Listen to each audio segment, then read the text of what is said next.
नमस्कार। कभी ऐसा हुआ है कि हिंदी से अंग्रेजी में कुछ ट्रांसलेट किया और लगा कि अरे यार कुछ तो गड़बड़ है, वाक्य सही नहीं लग रहा। तो आज हम यही सीखेंगे कि कैसे शब्द दर शब्द वाली सोच से आगे बढ़कर एकदम नेचुरल और सटीक इंग्लिश में ट्रांसलेशन करें। चलिए शुरू करते हैं। ट्रांसलेशन की दुनिया में ना एक बहुत ही कॉमन जाल है जिसमें हम सब कभी ना कभी फंसी जाते हैं, और वो जाल है हर हिंदी शब्द का सीधा सीधा अंग्रेजी में मतलब निकालने की कोशिश करना। नतीजा कुछ ऐसा जो सुनने में ही बहुत अजीब लगता है। आइए इस जाल को थोड़ा और करीब से देखते हैं। यहां स्क्रीन पर देखिए, फर्क कितना बड़ा है। हिंदी वाक्य है कल बहुत बारिश हुई। अब अगर इसका शब्द दर शब्द अनुवाद करें तो बनेगा येस्टरडे मच रेन हैपेंड, जो कोई भी अंग्रेजी बोलने वाला मतलब कभी नहीं कहेगा। सही और नेचुरल तरीका है इट रेन्ड हेविली येस्टरडे। देखिए कितना सरल और सटीक है। बस यही हमारा लक्ष्य है।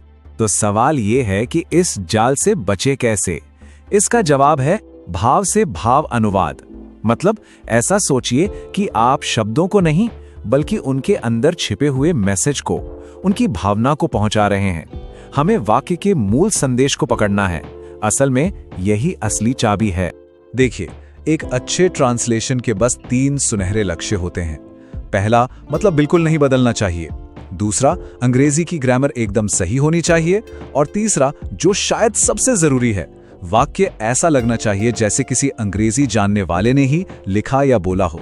ठीक है, तो अब जब हम मूल सिद्धांत समझ गए हैं तो चलिए कुछ ऐसे सुनहरे नियम देखते हैं जो एक अच्छा ट्रांसलेशन करने में हमेशा हमारी मदद करेंगे। सबसे पहला और सबसे जरूरी नियम, ट्रांसलेशन शुरू करने से पहले एक पल रुकिए और सोचिए।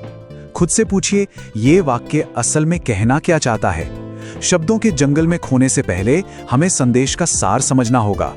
हमारा दूसरा सुनहरा नियम समय के बारे में है, यानी कि टेंस। हमें सबसे पहले वाक्य के टेंस को पहचानना होगा।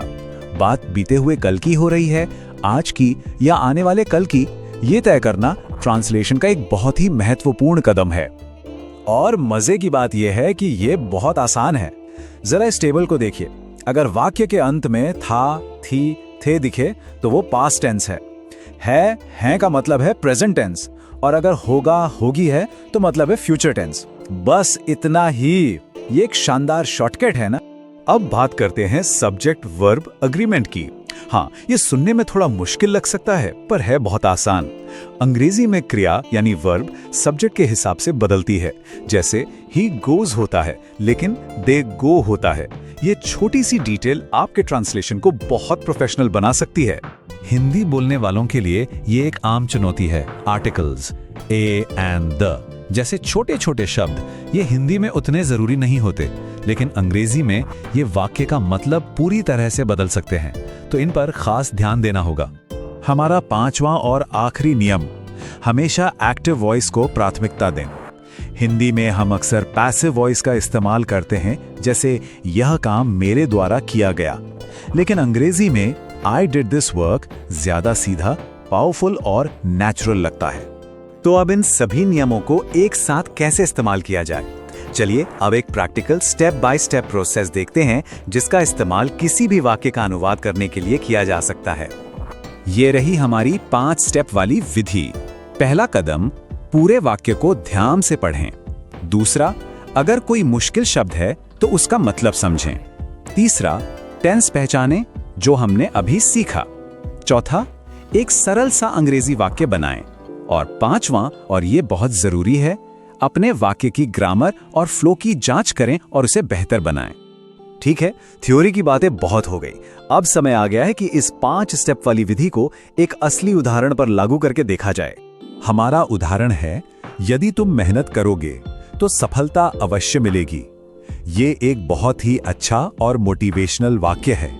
चलिए इस पर अपनी 5 स्टेप वाली विधि का जादू चलाते हैं। अच्छा, तो हमने वाक्य पढ़ लिया है और शब्द भी समझ लिए हैं।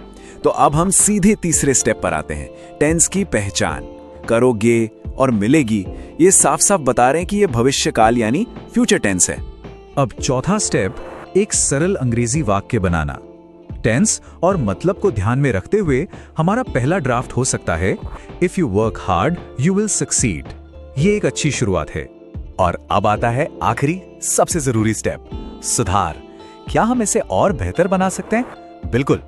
हिंदी वाक्य में अवश्य शब्द है जो एक जोर देता है, एक पक्की बात कहता है। इस भावना को पकड़ने के लिए हम डेफिनेटली जोड़ सकते हैं। तो हमारा आखिरी ट्रांसलेशन है, if you work hard you will definitely succeed. वाह, अब ये हुई ना बात। चलिए अब आखिर में कुछ जरूरी टिप्स और ट्रिक्स पर भी नजर डाल लेते हैं ताकि ट्रांसलेशन और भी बेहतर होता जाए। यहाँ कुछ बातें हैं जिन्हें हमेशा याद रखना है।